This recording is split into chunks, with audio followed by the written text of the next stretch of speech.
The stage is never set with malice, but with opportunity. The manipulator first identifies the fractures in a group's foundation, the unmet needs they themselves will pretend to fill. The hook is baited with validation. Love bombing begins not with grand declarations, but with mirroring reflecting a person's deepest insecurities back to them as admired qualities. Triangulation introduces an invisible competitor. By praising a third party's achievements, the manipulator inflames the target's insecurity, making them hungry for the same approval. Isolation begins with alliance. The manipulator positions themselves as the sole interpreter of a confusing world, teaching the target to distrust their own perceptions. The most potent leverage is manufactured obligation.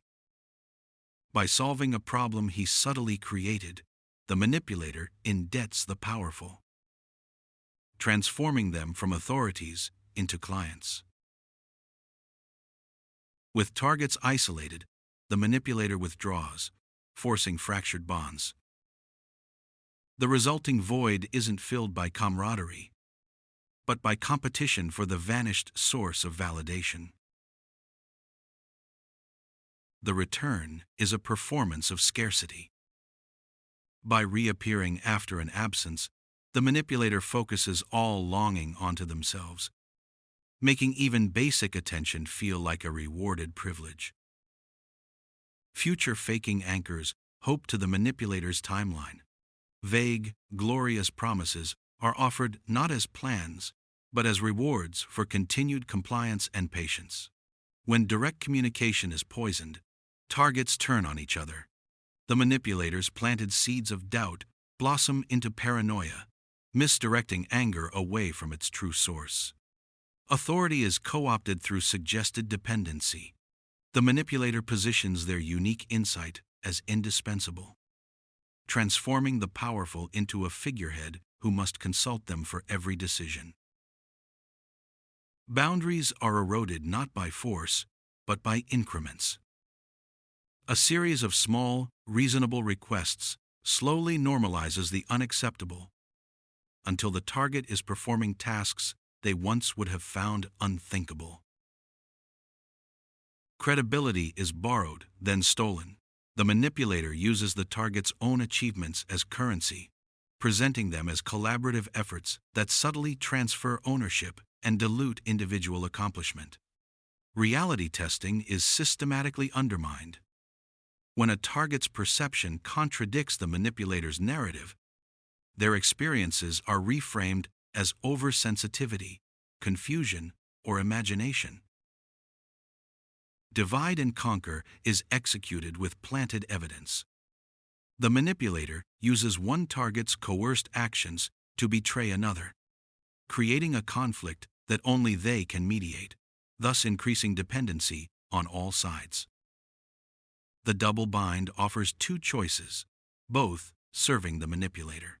The target is punished for action and inaction alike, training them to constantly seek approval for the least damaging path.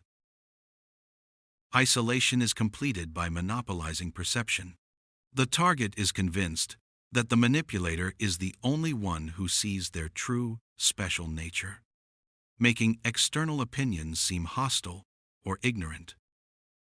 When distrust is sown between targets, they become unwitting enforcers of the manipulator's control, policing each other's behavior and reporting deviations, thinking they are protecting their own standing. The illusion of choice is maintained by offering curated options.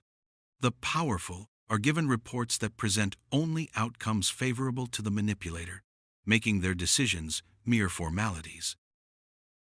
Scarcity of resources, real or fabricated, triggers a zero-sum mindset among targets. They begin to see each other's gains as their own losses, competing for crumbs from the manipulator's table. The savior complex is engineered. The manipulator creates a crisis only they can solve, ensuring the target feels perpetually indebted and incapable of functioning without their guidance. Projection attributes the manipulator's own malice to the target. The target is accused of the very manipulations being performed on them, gaslighting them into self-doubt and apology. Historical revisionism rewrites the past to serve the present narrative. Shared achievements are retroactively credited to the manipulator, eroding the target's sense of legacy and contribution. Intermittent reinforcement is the cruelest schedule. Random alternation between reward and punishment creates a compulsive, addictive cycle where hope becomes the primary torment. The manipulator recruits allies by weaponizing a target's need for belonging. They are given a shared enemy, transforming their repressed anger into loyalty for the cause. Erosion of self-trust is finalized through documented fact.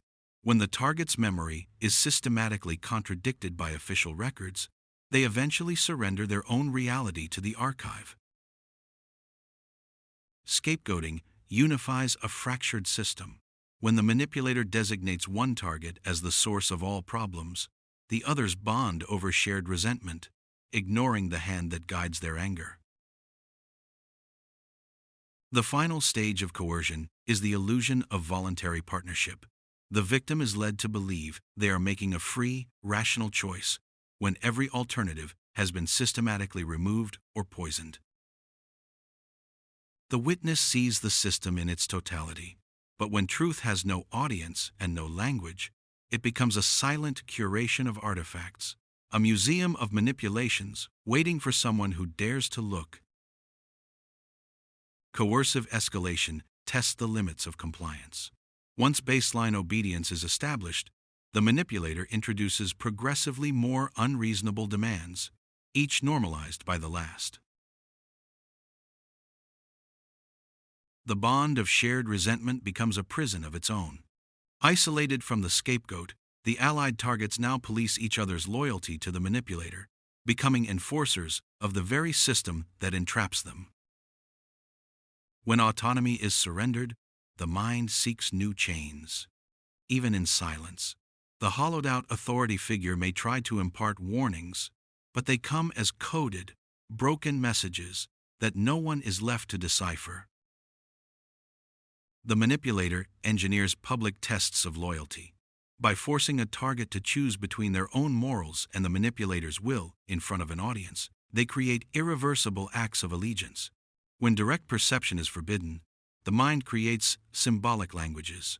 The witness and the dreamer communicate in a grammar of objects and drawings, a silent rebellion against the imposed narrative.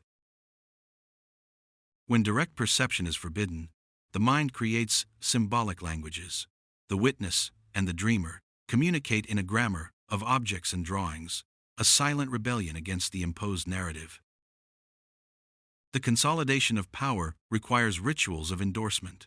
The manipulated are made to perform their support publicly, cementing the new hierarchy and making dissent an act of social treason. The scapegoat, pushed to the periphery, becomes an unexpected observer. In their isolation, they may see the patterns of manipulation more clearly, but their voice has been discredited by design. The manipulator's greatest fear is a unified front.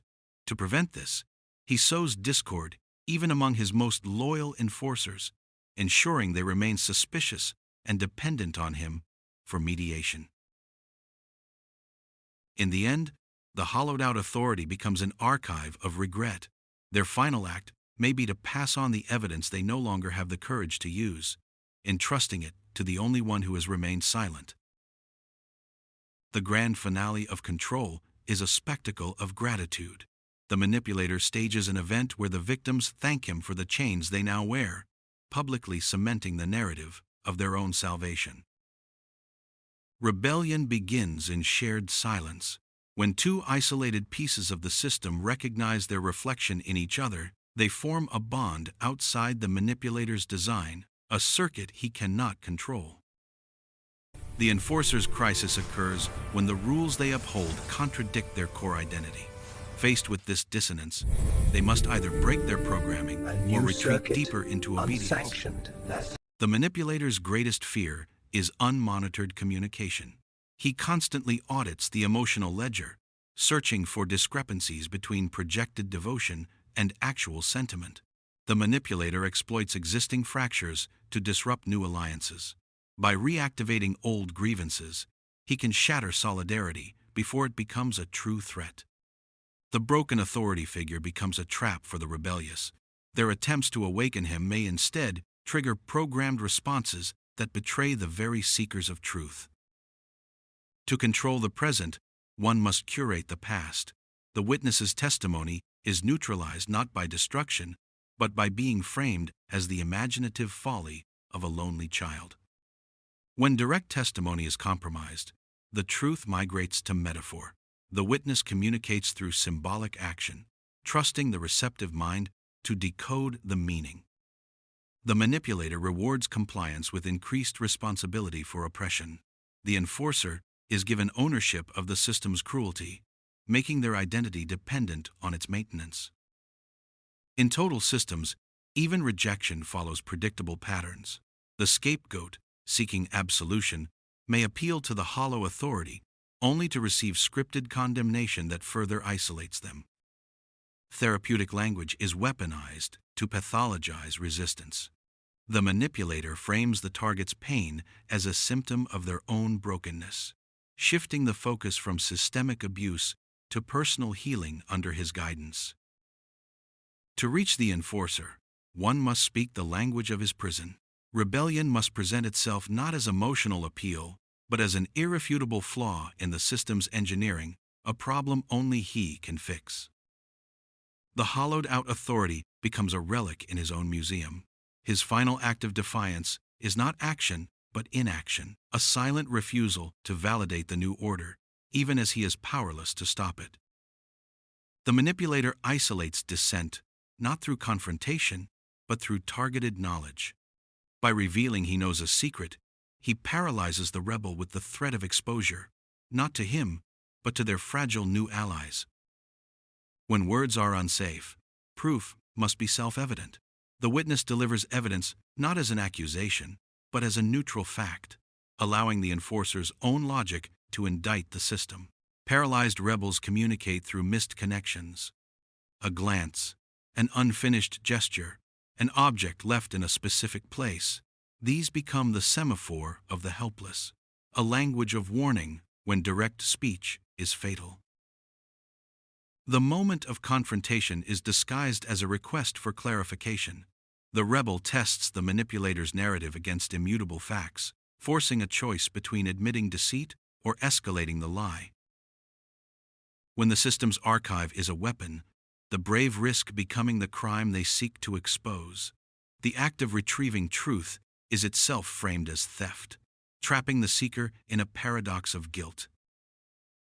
Coordination under oppression requires perfect timing and trust. The rebels must act in unison, based on a signal they may not see, believing their allies will hold the line. The manipulator's control is a perception of invulnerability. When the system he built betrays his input, his first reaction is not anger, but a disbelieving recalibration, a brief window where the illusion falters. Unity is found not in sameness, but in the confluence of fractured strengths. The people-pleaser's empathy, the engineer's logic, and the dreamer's intuition become a single weapon when aimed at the same flaw. The final confrontation is not an explosion, but an irrefutable presentation of facts. The manipulator stands before the architecture of his own deceit, reconstructed by those he sought to dismantle. In the aftermath of manipulation, the silence is not peace, but the ringing absence of a distorted narrative. Recovery is not a return to who they were, but the slow, careful assembly of who they choose to become.